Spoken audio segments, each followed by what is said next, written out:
Hello everybody, it's vanburman here. Welcome back to another video. Today I just want to talk about the GPU market, I guess, which is a bit of a dicey topic, I think, at the best times at the moment.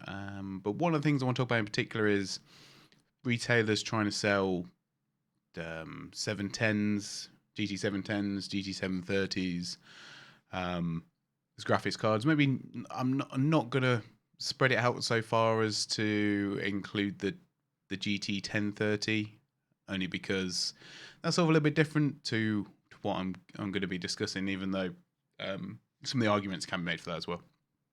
But I think the main thing for me is, I guess, if you are struggling for a GPU and the used market is how it is at the moment.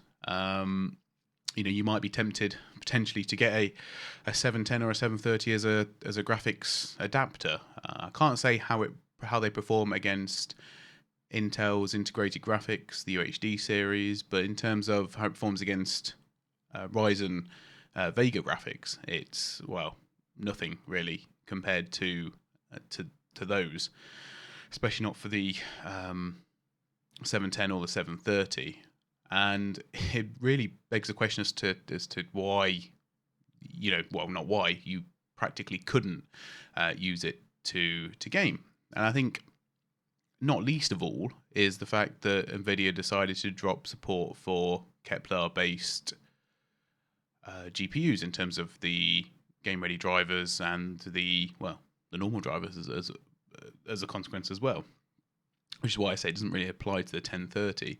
The 1030 is potentially, a fairly decent option. It's just quite expensive, sort of 80, the mid 80s up to 110-ish pounds in the UK at least anyway, which is quite a lot. I mean, I think before the GPU crisis, so maybe when we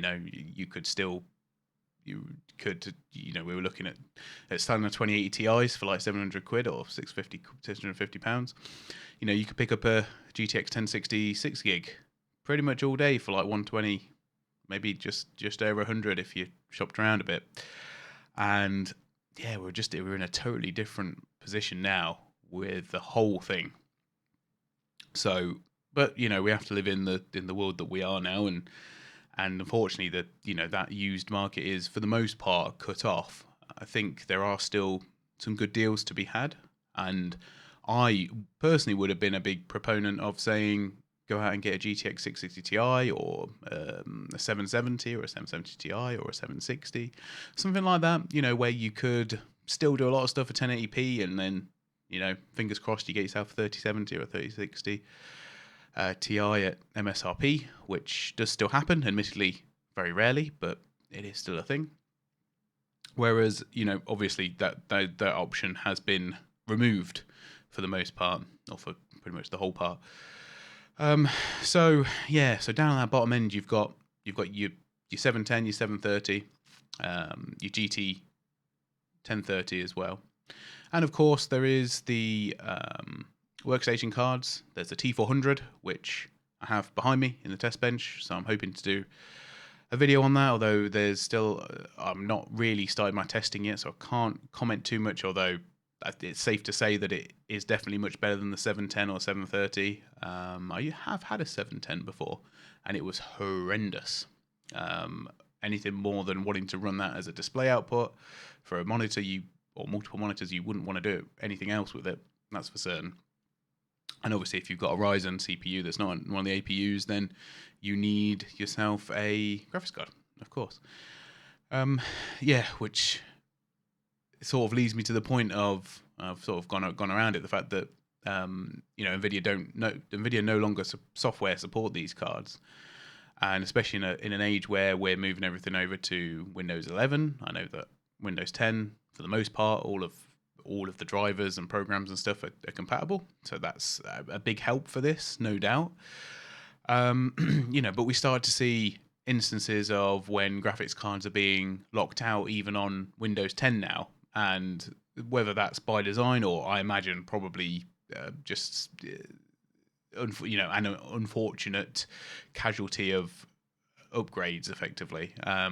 So, for example, my GTX, GTX 295 can't run on the latest Windows 10. I have to have a different version of Windows. I just download an older version of Windows 10 onto Test Bench to be able to even get that to run.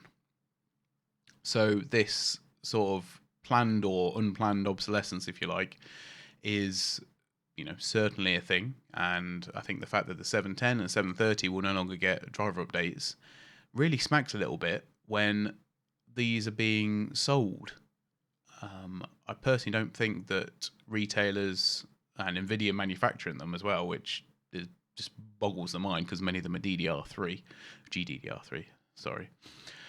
And then not supported on the software. You are locked out from a certain point, which was earlier this year. Now, admittedly, I'm not expecting that you will get the game ready drivers for Forza Horizon or Halo Infinite on those cards because, quite frankly, you're not going to run them.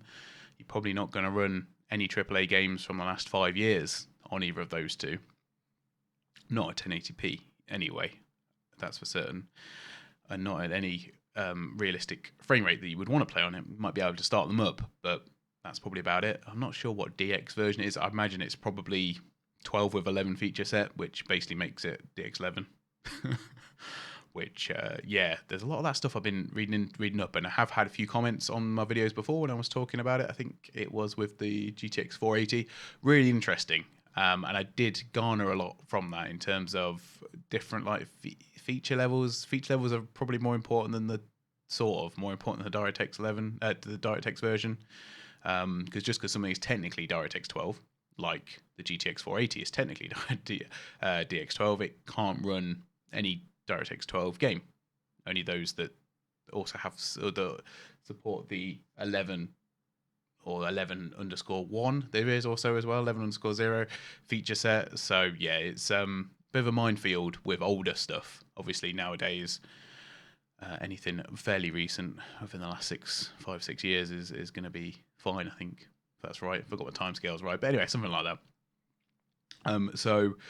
Yes, you've got that potential minefield as well. But just ethically, I suppose, selling what is a massively outdated product as a new product that someone is potentially going to use and going to have in their system. Admittedly, like I say, as an output, yes, they will probably work for as long as we have the PCIe standard. And even then, there might be adapters and whatnot to be able to do it because many of them don't need external power, or none of them need external power. But surely they should be releasing like a instead of a GT, as well as a GT 1030, it should be a 1010, I guess. Like Intel have done with their processor. You could have your 1010 in your CPU and your 1010 in your GPU. But that to me would feel a lot more sort of genuine, I guess, compared to having the 710, the 730. And admittedly, there will be arguments that say they're not there for consumers, if you like. They're there for businesses or small businesses or that sort of environment, which would be fine apart from the fact that you've got Turing based low powered GPUs that can also play video games that are sort of roughly the same price as your GT 730.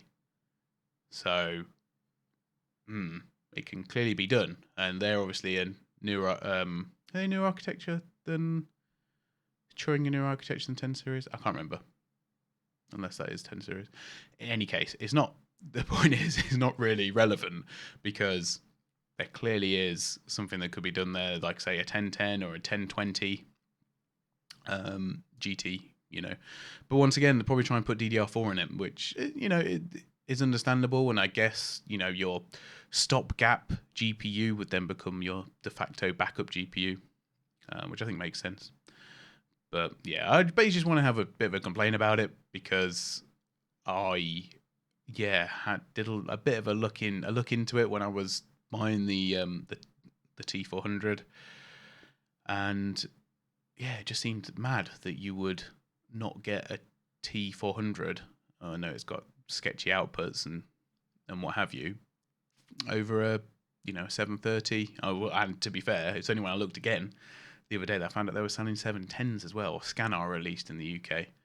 So Yeah. I don't know. It's sort of, I don't know. It sort of raises the question of if you've got like a 5600X build, should you be chopping that in and getting yourself a 5600G and spending an extra 50 quid on getting an APU? Because that'd probably be worth it.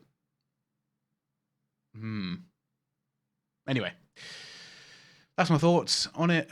Feel free to let me know what you think in the comments. It's a bit of a, it's not going to get any better, of course, but I think having a look at Vega integrated graphics and also the T400 series, the GT 1030, which I've not got my hands on, I've not had a go with, but we can sort of infer performance of that. Is reasonable, because 1080p medium or 1080p low shouldn't be an issue. I've spent not a lot of time, but I've spent a decent amount of time playing on those sort of settings for my benchmarking and stuff, and like, as long as you've got a good frame rate, most of the other stuff is not really that important, jaggies and whatnot, especially if it's a limited time thing, or if you just want it to get by for a while. I think probably would do. I guess the bigger issue then becomes trying to play new modern AAA games. The GTX Titan showed that it is struggling, although it can do a job. But you'd be paying, I think they're about 150, 160, no more than that, aren't they? Up to £200 on the used market, which is a lot of money for something that isn't all that brilliant. A 1066 gig for me would be probably about where you'd want to be if you're doing 1080p at the minute. Anyway, right, I'm gonna leave it there. But thanks for watching. I hope you all enjoyed, and I'll see you all on the next one. Bye for now.